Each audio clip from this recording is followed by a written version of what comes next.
Entrevistamos hoy en el Día Menos Pensado, aquí en Radio Nacional de España, Estudio 101, a Alfredo Pérez Rubalcaba, secretario general del Partido Socialista Obrero Español y diputado por Madrid. Señor Rubalcaba, buenos días. ¿Qué tal? Buenos días. ¿No conocía usted estos estudios, no? No, es la primera vez que vengo. Es impresionante, sí. Y se lo pregunta a bocajarro la primera cuestión, porque es una pregunta que escucho con frecuencia en esta mesa, tertulianos, invitados, también a muchos oyentes. ¿Aspira, señor Rubalcaba, a competir por la presidencia del gobierno en las próximas elecciones generales?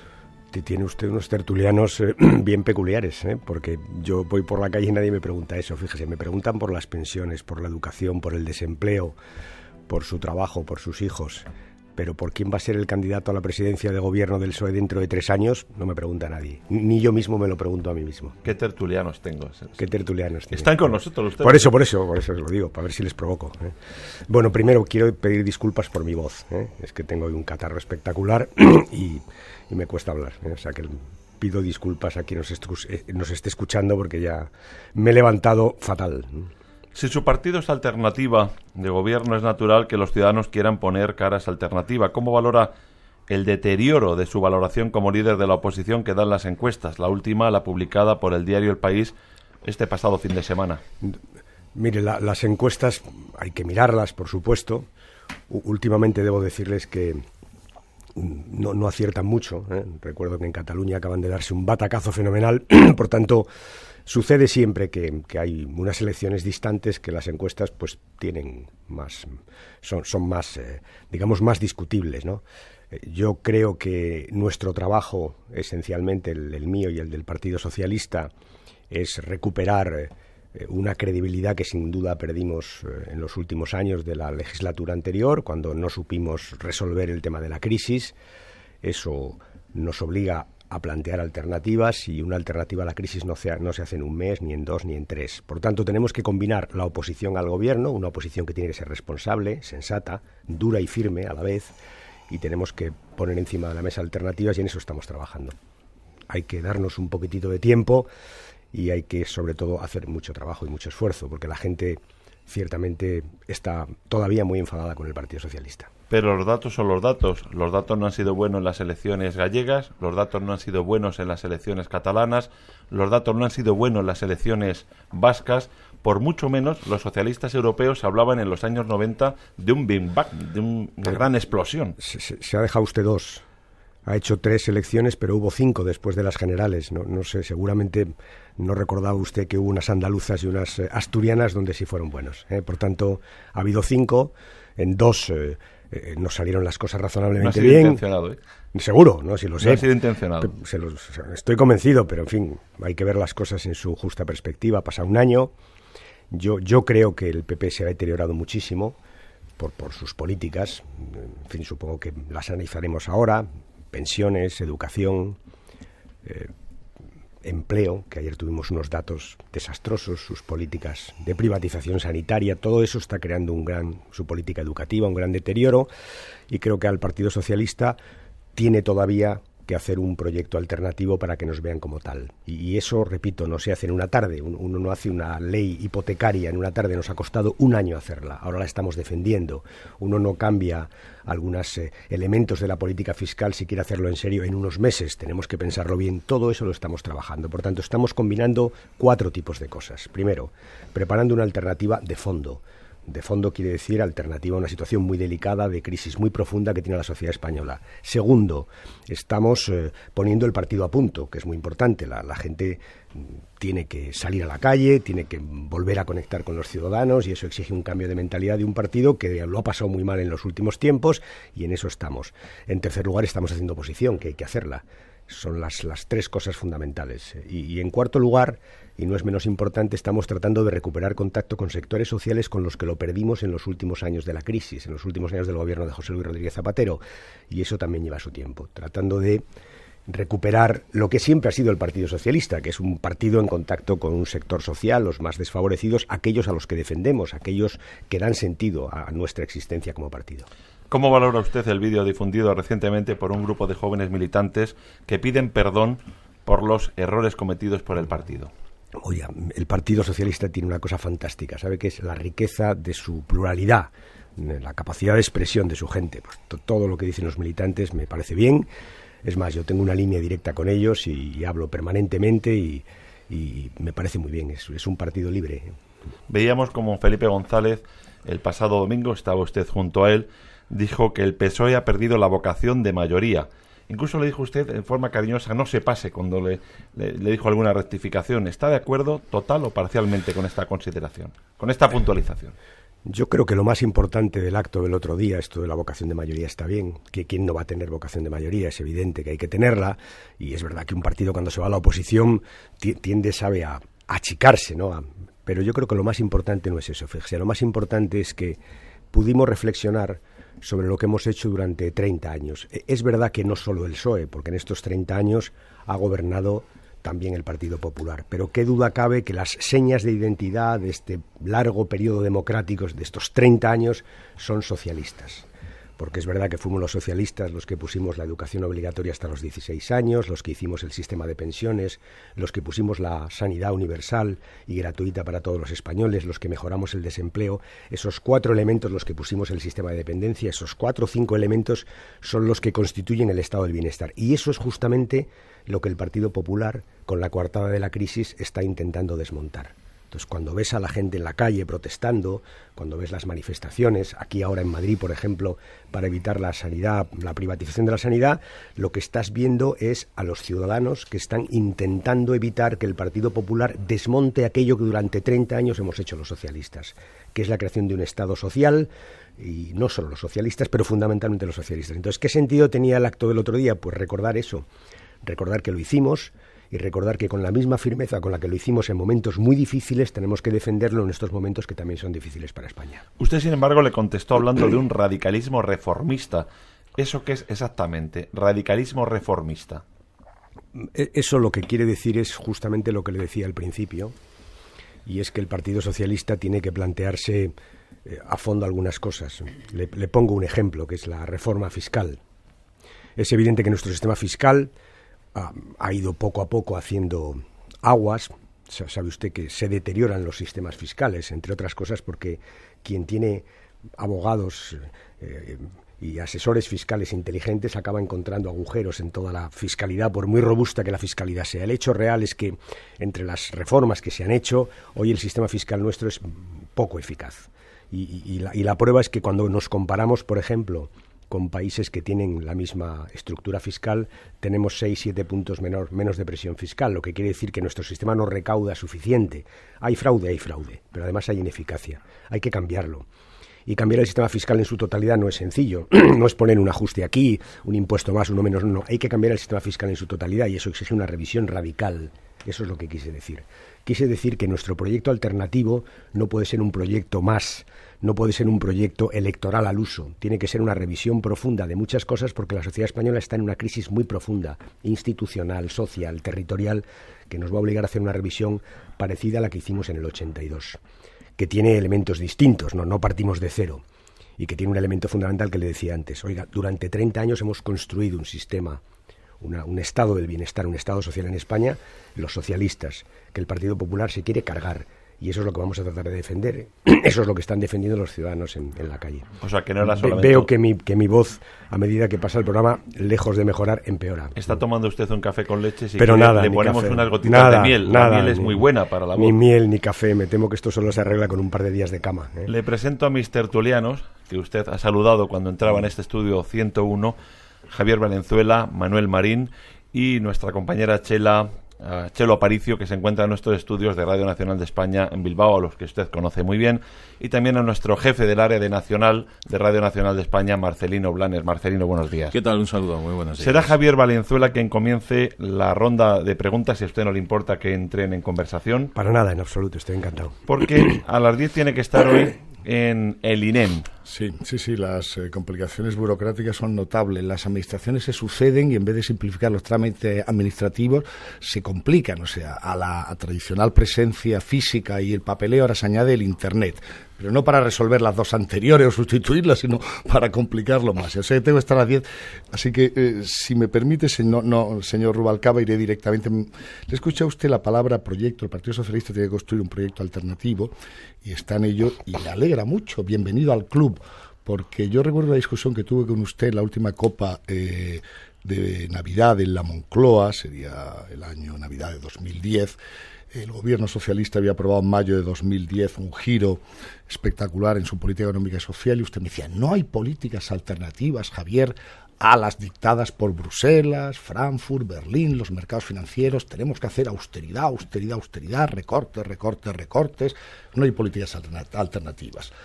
No las hicieron durante un año y pico. El Partido Popular dice absolutamente lo mismo en estos momentos. No hay ninguna política alternativa económica a la que estamos haciendo. ¿Qué ha ocurrido? ¿Han descubierto ustedes que hay políticas alternativas? Empiezo por decirle que tiene usted mejor memoria que yo, porque no me acuerdo para nada de esa conversación, que en todo caso seguro que se celebró en esos términos. Y a continuación le digo, mire, hay que hacer austeridad, hay que hacer austeridad. Hay que controlar el gasto público, hay que controlar el gasto público. Hay que hacer ajustes, hay que hacer ajustes. Lo que pasa es que se pueden hacer ajustes y ajustes. Por ejemplo, se puede poner el copago sanitario o se le puede pedir un esfuerzo a la industria farmacéutica, que es lo que quiso hacer Pepe Griñán en Andalucía. Yo hubiera hecho eso segundo. Entre pedir dinero a los pensionistas o pedirle a la industria farmacéutica que se apriete un poquitito el cinturón, le hubiera pedido a la industria farmacéutica que se apriete el cinturón. Se puede subir el IVA o poner un impuesto de grandes fortunas. Entre lo uno y lo otro yo hubiera elegido un impuesto de grandes fortunas. Ahora déjeme que le diga yo otro ejemplo bastante bueno. El Tribunal Constitucional ha declarado el impuesto de los bancos que puso Juan Carlos Rodríguez Ibarra en Extremadura y Pepe Griñán en Andalucía y el gobierno canario de coalición con el Partido Socialista en las 3 comunidades autónomas, lo ha declarado constitucional. Es un impuesto a los bancos. Se les pide un esfuerzo a los bancos, en el caso de Andalucía, para crear empleo. Y mire por dónde el Partido Popular se ha inventado una triquiñuela intolerable en términos constitucionales, que es para impedir que las comunidades pongan un impuesto a los bancos, ha creado un impuesto estatal de tipo cero. Esa es una trampa. Es una triquiñuela, es una trampa intolerable, pero demuestra que el Partido Popular prefiere subir el IVA o el IRPF a los ciudadanos a que las comunidades autónomas le suban los recursos a los bancos. Lo ve como si hay políticas alternativas. Sí, no solo déjeme... Yo la sostenía ya en 2010, no en 2012. Estoy seguro. Y usted decía que eran imposibles. Déjeme que estoy hablando yo. Le estoy hablando de un impuesto que puso Juan Carlos Rodríguez Ibarra hace 10 años. 10 años. No hace 8. Estoy hablando de un impuesto de Pepe Griñán de hace 3 años. Por tanto, estoy hablando de impuestos que hemos puesto durante la crisis. Y estoy hablando de una discusión sanitaria que hemos tenido hace muy pocos meses. Por tanto, sostengo que sí, que las hay. Que no son fáciles, pero que las hay. Que se puede ajustar de forma distinta. Como sostuve en la campaña electoral en contra de la derecha en aquel entonces, que nuestro ajuste era imposible. Que la velocidad del ajuste que nos imponía Europa era imposible, que había que retrasar el ajuste, que si íbamos a la velocidad de corrección del déficit que Europa imponía, íbamos a crear más desempleo, íbamos a crear más sufrimiento, que es lo que está pasando. En aquel momento la derecha me saltó al cuello y me llamaron poco menos que incompetente, además de antipatriota. Y mire por dónde nos han rebajado una vez el ritmo, lo tendrán que volver a hacer. Por tanto, claro que hay políticas alternativas, claro que las hay, y las tratamos de defender como las defiende Hollande en Francia o los socialdemócratas en Alemania. Lo que es verdad es que el marco global es un marco muy duro y muy difícil, pero claro que las hay. Nos volverán a rebajar el ritmo de ajuste porque a este ritmo no podemos. Como sostengo, y ya es la última cosa que le voy a decir, que la reforma laboral del gobierno, que la ha hecho este gobierno, no el nuestro, este gobierno, es un desastre. Y la prueba es el dato de empleo de ayer. Le dije al señor Rajoy una cosa que lo sabe cualquier niño, que es una evidencia. Si bajas el coste del despido en un momento en el que hay recesión, las empresas despedirán más. Y así está sucediendo, están despidiendo más. Eso no lo hizo el Partido Socialista. Por tanto, claro que es distinto. Y le diré algo más, mire, ya que hablamos de lo que hacen unos y otros, he hablado antes de los 30 años, es que lo que están desmontando, ¿sabes?, la sanidad pública que hicimos los socialistas. Eso es lo que están desmontando. Lo que la gente en la calle dice es, esta sanidad pública es muy buena, la hizo Lluc, un ministro socialista, la defendimos los socialistas. Eso es lo que están desmontando. Lo que están desmontando es un sistema educativo que hicimos los socialistas. Ahora tenemos una reforma educativa. Discutamos de la reforma educativa. Verá usted cómo hay dos modelos, y los hay. Hay unos que piensan que cuando los niños fracasan hay que echarlos a la calle. Eso es barato y cruel. Hay otros que pensamos que hay que tratar de que la escuela recupere a los niños que están fracasando. Ese es nuestro modelo. Hay quien piensa que la educación religiosa debe tener una alternativa para el que lo quiera, sí o sí. Nosotros pensamos que debe primar la libertad. ¿Lo ve como son modelos alternativos? ¿Lo ve como la derecha está utilizando la coartada de la crisis para desmontar a los socialistas? Si están desmontando lo que hicimos los socialistas, ¿cómo se puede sostener que somos lo mismo? Es imposible. Hace 5 minutos usted ha dicho en este programa que no afrontaron bien la crisis en la legislatura pasada. Yo le preguntaría entonces, ¿también pide perdón, como lo han hecho algunos militantes de base? Vamos a ver, he dicho que no afrontamos bien la crisis. Es evidente que no lo hicimos bien. ¿Pero pide usted perdón también? Lo hice cuando presenté la ley de hipotecas. Lo hice públicamente, por tanto, no me duelen prendas en hacerlo. Pero le voy a decir, es evidente que si hubiéramos abordado bien la crisis, hoy no estaríamos como estamos. Errores cometimos. Pero yo lo que le digo es que en un año el gobierno del PP lo que ha hecho es empeorarlo absolutamente todo. No le dejamos las cosas bien, ¿eh? No le voy a decir yo lo contrario, claro que no. Le dejamos las cosas regular y algunas mal. Pero es que ahora están muy mal. Es que lo que ha hecho el empleo es justamente empeorar. Es que lo que ha hecho la economía es justamente profundizar en la recesión. Es que los problemas de la sanidad son tremendos y no lo sabía. Es que en la educación, como le he dicho, han bajado las becas y han subido las tasas universitarias. Esa política se llama ir contra la igualdad de oportunidades. Es que han puesto el copago sanitario. Es que se han cargado la ley de dependencia. Por lo tanto, sostengo que lo que estaba mal está muy mal, lo que estaba regular está mal y lo que estaba bien está francamente mal. En un año han ido todas las cosas a peor. Eso es lo que yo sostengo. O sea, que pide perdón. No, ya le he dicho antes que sí por lo que hicimos, pero lo que le estoy diciendo es lo que ha pasado en este año. Nosotros ya lo hicimos, fuimos a las elecciones y los españoles nos castigaron porque no habíamos hecho las cosas bien.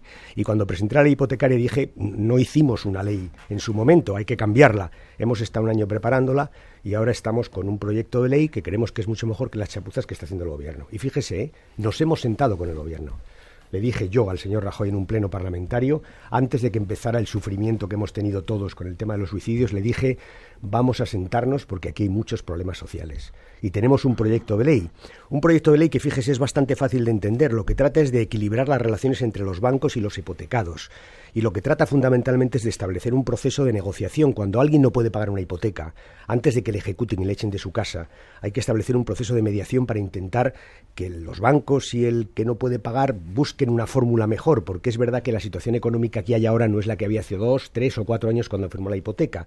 Y ese proceso de mediación permitiría evitar muchas ejecuciones presupuestarias. Por tanto, fíjese, cuando hablan de autocrítica, y yo siempre sostengo la misma tesis, oiga, autocrítica hay que hacer. Pero la mejor autocrítica es presentar un proyecto alternativo. Cuando presentas un proyecto alternativo estás haciendo las dos cosas. Autocrítica y presentando una alternativa a las políticas de este gobierno conservador que están trayendo mucho sufrimiento a nuestro país. Pero más allá de un titular, ayer su compañera y amiga Carmen Chacón dijo en todos los periódicos, hagamos las cosas bien de una puñetera vez. Todos estamos en lo mismo. Más allá de un titular. Créame, todos estamos en lo mismo. Manuel Marín. Sí, buenos días, señor Pérez Rubalcaba. Yo, más allá de que efectivamente nadie le pregunte a lo mejor en la calle, pues por más que por las pensiones o por sus hijos o por, en fin, la sanidad y no por su liderazgo, lo cierto es que estamos hablando que en su partido hay jóvenes que plantean la exigencia de pedir perdón. Hay una que fue aspirante a secretaria general y que compitió con usted por ese cargo, que pide que se resuelvan los problemas o levantar el partido de una puñetera vez. Hay un expresidente y exsecretario general que lo que ha planteado es que el partido no tiene vocación de mayorías y parece que hoy incluso se propone hasta una tercera vía. Yo sé que ni el señor Tomás Gómez o la señora Carmen Chacón o el señor Felipe González o Joan Mesquida hoy son tertulianos, ¿no? Pero yo creo que sí le preguntan por eso. Yo le reformulo la pregunta que le hacía antes Manolo de otra manera, es decir, no sé si se va a presentar ni ninguno sabemos qué puede pasar dentro de 3 años. Yo le quiero preguntar si ve afianzado su liderazgo dentro del Partido Socialista. Le voy a decir, le voy a explicar lo que me ha pasado esta mañana, por ejemplo, ¿no? Que creo que es la mejor fórmula de... Me he levantado, como ve, muy malito, bastante malito, he venido hacia acá y en el camino he recibido una llamada de un amigo que me ha dicho, ¿cómo estás? Tenemos que hablar. Me han echado, tengo 54 años, me han echado de una empresa y me ha dicho una cosa terrorífica, me ha dicho, estoy listo. Y es verdad. Yo le he dicho, no, hombre, no, hay muchas oportunidades, tal, además un tío con tu formación y tal. Me ha dicho, estoy listo. Y es verdad, es una tragedia. Claro, hablamos del paro juvenil, que es tremendo, pero claro, la gente que pierde su puesto de trabajo con 55, 56 años ya tiene muy malas posibilidades, ¿no? De eso me ha hablado, ¿sabe? Eso es lo que me preocupa. ¿Qué me preocupa hoy? Me preocupa eso. Me preocupan las pensiones, que no han salido aquí en este debate, y créame, es que son millones de personas. El liderazgo del PSOE le puede preocupar al PSOE, que somos unos cuantos miles de militantes, y a mí personalmente, pero es que el PSOE es un partido que lo que tiene que hacer justamente es mirar hacia afuera. Es que el problema del Partido Socialista es que está todo el tiempo hablando de sí mismo. Eso es lo que yo no voy a hacer nunca como secretario general del PSOE. Aquí hay millones de pensionistas a los que les han engañado. Su compañero antes me preguntaba de perdón y tal. ¿Sabe quién tiene que pedir perdón? El señor Rajoy, que les ha dicho durante varios meses a los pensionistas españoles que les iba a actualizar las pensiones. ¿Sabe por qué? Porque había elecciones en Galicia, en Cataluña y en Euskadi. Ese tiene que pedir perdón por engañar a los pensionistas, a los que, por cierto, no ha actualizado las pensiones, ha subido el IRPF, ha subido el IVA, ha subido el copago y les ha quitado la dependencia. Ese es el problema.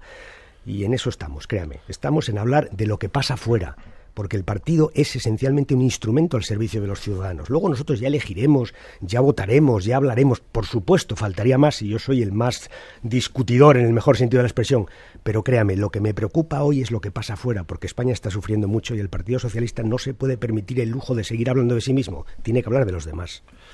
Usted, como jefe de la oposición, sabe que en estos momentos la sensación que tienen los ciudadanos es que todos piden perdón. Tanto la oposición como el partido en el poder, todos piden ¿Usted perdón. ha oído pedir perdón al partido en el poder? Yo no, ¿eh? De momento no. Ah, por eso. Pero si llevan solo ni un año. Fíjese, un año. Y fíjese en un año lo que han hecho. Ese es el problema, ¿sabes? Si usted lo ha dicho. El problema es lo que hacen en un año. Claro, fíjese, cuando uno examina esta entrevista, yo venía hoy pensando de qué podemos hablar, ¿no? ¿Qué está en la calle hoy? ¿Qué está en la prensa hoy? Que, por cierto, no hemos podido hablar de ello. Hoy está la ley educativa. Vamos a hablar de ello. Ojalá. Hoy está la ley educativa, pero déjeme. Hoy está la huelga en Madrid de la sanidad pública. Hoy está el paro, que lo conocimos ayer y está hoy en los periódicos.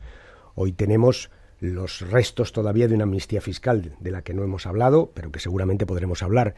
Hoy está eso que le decía del impuesto de los bancos. Todo eso está en la prensa hoy. Todo son medidas del gobierno que van a recortar derechos,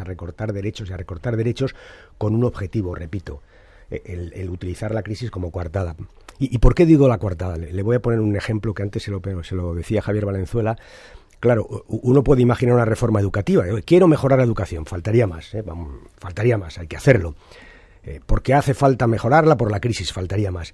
Pero ¿qué tiene que ver el poner una alternativa a la religión y volver a la educación de hace 30 años con la crisis económica? No tiene nada que ver, es pura ideología. En resumen, están aprovechando la crisis como coartada para hacer ideología en educación, en sanidad, en desempleo y en reformas laborales. Y eso es lo que está en la calle, y eso es de lo que me gustaría a mí hablar, porque efectivamente, como usted dice, yo soy el líder de la oposición, mi obligación es oponerme. El jefe de la oposición. Oponerme, pactar, si se puede pactar, que soy muy decidido de grandes pactos, muy defensor, y presentar alternativas. Marcelino Blanes, buenos días. ¿Qué tal? Buenos días, señor Pérez Rubalcaba, muy buenos días. Aristóteles habló del mejor gobierno como el gobierno de los mejores. Escuchándole hablar me da la sensación que los mejores están solamente en los gobiernos socialistas. ¿Eso es así? No, hombre, tuvimos de todo. Como todos los gobiernos, son equipos y hay ministros que funcionan mejor y otros que funcionan peor. Yo no he mencionado para nada la palabra mejor o peor. Lo que he dicho es que somos distintos. Distintos sí, ¿eh? Y lo que he dicho es que el gobierno actual lo que está intentando es desmontar lo que hicimos los socialistas durante 30 años. Eso estoy absolutamente convencido y a las pruebas me remito. Y lo que he dicho es que los ciudadanos hoy están en la calle para defender eso, que no es solo patrimonio de los socialistas, que no podría pretenderlo, pero tiene mucho que ver con los gobiernos socialistas. Chelo nos está escuchando desde Radio Nacional de España en Bilbao. Tu turno. Bueno, yo quería, en fin, hay muchos temas abiertos, no sé, me pregunto muchas cosas. ¿No era también ideológica educación para la ciudadanía, las reformas socialistas en educación? En fin, la ideología está por ahí, ¿no? No. No. Puedo Sí, disentir, claro. Es que estoy muy... Lo del catarro No, mire, la educación para la ciudadanía es una cosa muy elemental. Quiere decir, hay valores constitucionales que son de todos los españoles porque están en la Constitución y que tienen que enseñarse en la escuela, faltaría más. Por tanto, no es ideología, es pura Constitución. Bien, pero claro, me esto es muy admitirá el líder importante. socialista Rubalcaba Sí. que las legislaciones en educación, hombre, hay una apuesta ideológica también. Supongo, Mire, vamos. la hay, por ejemplo, en lo que le decía antes, en cómo se trata el llamado fracaso escolar, palabra que a mí me horripila, porque hablar de fracaso a los 12 años es tremendo.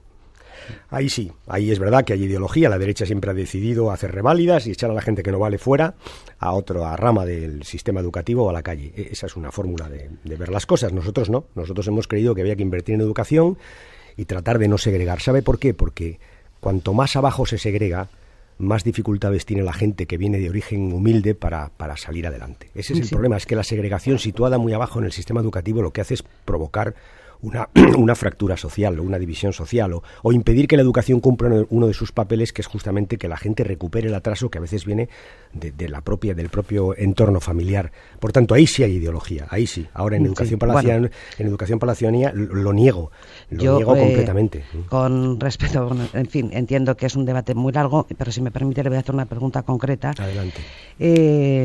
Yo le veo ahora que hace una crítica al PP muy comprensible, se entiende, es no sin grandes descalificaciones, es una crítica. Pero el otro día le íbamos a hablar a Felipe González que, en fin, advertía sobre la cuestión del sectarismo, ¿no?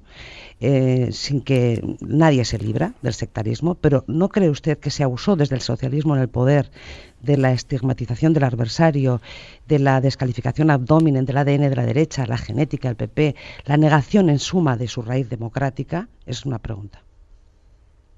No lo creo. No, yo al menos, oiga, yo formé parte de varios gobiernos, no lo hice nunca. Es más, ahora me acuerdo de mi etapa de ministro de Interior, que fue muy dura, por cierto, de la que no me arrepiento. No me arrepiento de haber acabado con la violencia de ETA, ni de haber bajado los muertos del tráfico, y no me arrepiento para nada de haber bajado la criminalidad a las tasas más bajas que hemos tenido en la historia de la democracia española. De eso no me arrepiento en absoluto, pero lo pasé muy mal, Lo pasé muy mal, en parte porque la oposición nunca me dio tregua. Nunca, en nada.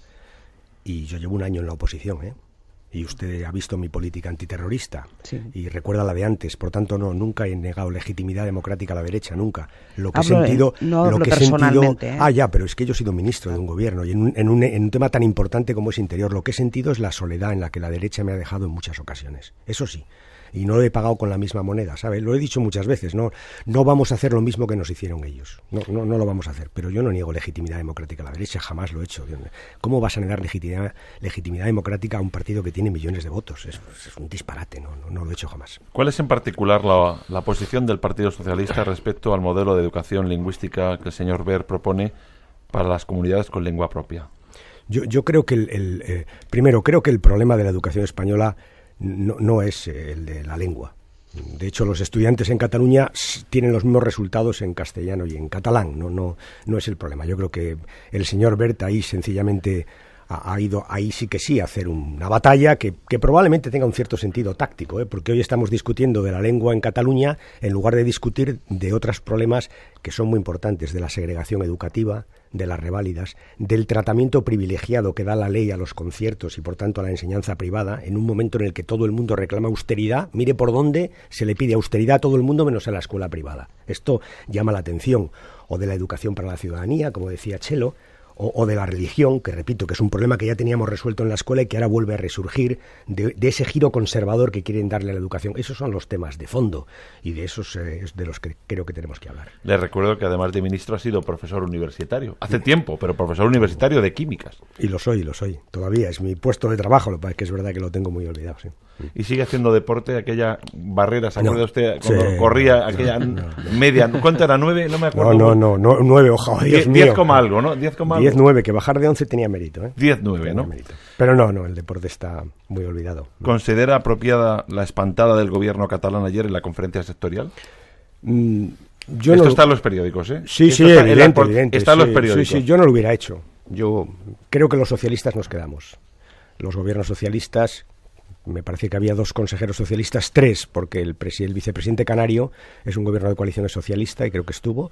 Nos quedamos a decir lo que le estoy diciendo yo ahora al señor Wert. Primero, que no se puede poner un proyecto de ley encima de la mesa, repartir a las 4 de la tarde cuando la reunión empieza a las 4, que eso me parece una burla, ¿no? Es una burla y efectivamente la ha tenido que convocar a otra conferencia, pero en fin, este es un tema formal. Y segundo, como le digo, que es una ley muy retrógrada, que va hacia atrás. Es que esto de las reválidas lo quitamos hace mucho tiempo. Es que la educación española no se soluciona con más exámenes.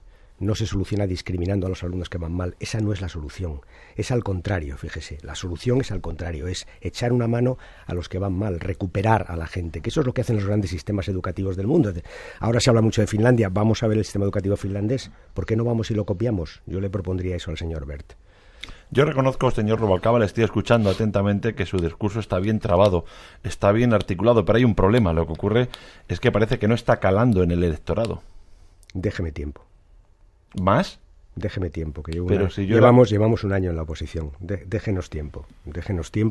Hace un año que salimos del gobierno y estamos preparando nuestra alternativa. Estamos haciendo oposición, una oposición, por cierto, seria, bien distinta de la que nos hicieron ellos. Bien distinta, que eso también me hubiera gustado recordárselo a Chelo, que seguro que lo está escuchando. Está escuchando. Pues bien distinta de la que nos hicieron ellos, bien diferente. Ojalá el Partido Socialista, perdón, hubiera tenido una oposición como la que estamos teniendo nosotros. Algunos palos me cuesta, pero yo creo que es lo que hay que hacer. El país está muy mal, España está muy mal gobernada, pero yo creo que nuestra obligación es extender la mano. Es verdad que hay temas en los que cada vez es más difícil. Oiga, ¿cómo vamos a pactar una ley que está en las antípodas de nuestra política educativa? Le diría, de la política educativa de la Unión Europea, porque es que esta ley vuelve a hace 25 años. No la podemos pactar. Pero en todo caso, yo sigo pensando que este país necesita grandes acuerdos y lo seguiré intentando. Aunque, como dicen los futbolistas, el gobierno me achique los espacios y cada vez es más difícil pactar, porque ciertamente están tomando decisiones imposibles de pactar y de acordar. Alfredo Pérez Rubalcaba, secretario general del PSOE, diputado por Madrid y jefe de la oposición. Aunque acatarrado, Alfredo Pérez Rubalcaba nos ha dicho muchas cosas, como por ejemplo que su partido está trabajando duro para recuperar la credibilidad que perdieron en la anterior legislatura. La gente está enfadada con el PSOE, apunta, pero pide tiempo. Un proyecto alternativo que dice pasa por preparar una alternativa de gobierno, por poner el partido a punto, haciendo oposición y tratando de recuperar el contacto con grupos de los que se alejaron. Haciendo oposición, señala, porque asegura que este gobierno es un desastre. Destaca que en un año se han deteriorado las pensiones, la educación, el empleo, la sanidad. Un sistema, por cierto, asegura que creó el gobierno socialista hace 30 años. Está de acuerdo con la austeridad, con el control del gasto público, con los ajustes, pero dice hay ajustes y hay políticas alternativas. Sobre el liderazgo del PSOE, sobre si será el candidato socialista en las próximas elecciones, señala que no le importa lo de dentro ahora, sino lo mal que lo están pasando los ciudadanos. Y le dice a Rajoy que pida perdón a los pensionistas por engañarles, asegurando que él ya pidió en su momento perdón cuando estaba en el gobierno. Eso sí, apunta que no se arrepiente de su época como ministro del Interior, aunque piensa que en esos momentos la derecha le dejó solo.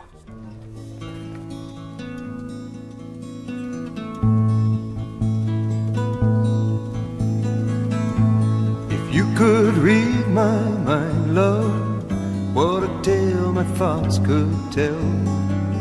Just like an old-time movie about a ghost from a wishing well, in a castle dark or a fortress strong with chains upon my feet.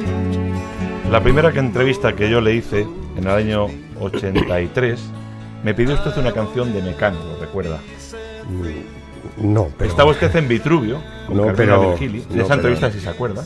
Me acuerdo vagamente, sí. Me acuerdo del programa que tenía usted, pues yo entonces era el jefe de gabinete de Carmina, efectivamente. Era un programa universitario, un pupitre loco. Y me dedicaba, efectivamente, a la universidad, que es lo mío. Y hoy ha pedido esta canción que estamos escuchando. ¿Por qué? No, pues porque me gusta mucho, ¿no? Sí, simplemente no... Yo soy muy... Me gusta mucho la música, además no discrimino, me gusta el country, me gusta el rock, me gusta lo moderno, lo antiguo, la clásica, la ópera. De hecho, tengo una selección de cosas muy variadas, que la gente cuando entra en mi despacho no entiende cómo se puede pasar de Simón y Garfunkel a Mozart, ¿no? Pero se puede, ¿eh? Y ayer estaba trabajando y me salió esta canción y dije, esta que me llevo. Esta misma. Sin más, ¿eh?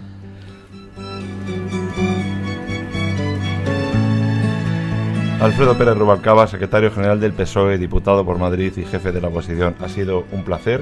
Cuando se cure la voz y el catarro esté ya fuera de su cuerpo, le volvemos a entrevistar y seguimos conversando. Será un placer, muchas gracias. Para nosotros ha sido también un placer enorme. Gracias. Muchas gracias. También gracias a Chelo Aparicio, que está en Bilbao, Manuel Marín, gracias. Buenos días. Marcelino Blanes, hasta la próxima. Hasta la próxima, buenos días. Buen día. Bringing all the good things out in me. But for now, love, let's be real. I never thought I could act this way, and I've got to say that I just don't get it. I don't know where we went wrong, but the feeling's gone, and I just can't get it back.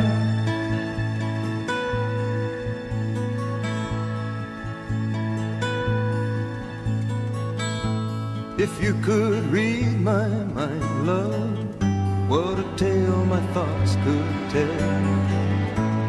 Just like an old-time movie about a ghost from a wishing well.